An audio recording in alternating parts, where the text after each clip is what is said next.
In the cattle industry, we have to have access to immigrant labor, whether it's on farms and ranches, whether it's in feedlots, or especially in packing plants.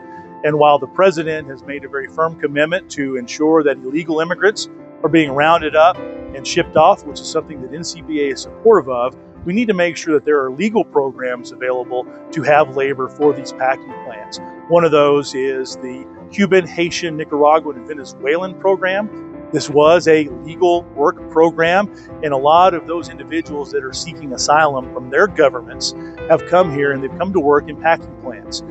Secretary Rollins is aware of our need for labor, and she's working very closely with the President, the Secretary of Labor, and the Secretary of Homeland Security to ensure that we can have access to those individuals. Tariffs are a hot topic right now, and one that a lot of people are discussing. There's a lot of concern about it. And while it's not always our number one tool, it is a tool, and it's a very effective tool, more importantly, to use against those countries that aren't treating our products fairly. A great example is with Australia. For over 20 years, the Australians have sent almost $30 billion worth of their beef into the United States. And we haven't been able to sell a single dollar's worth of fresh product into Australia.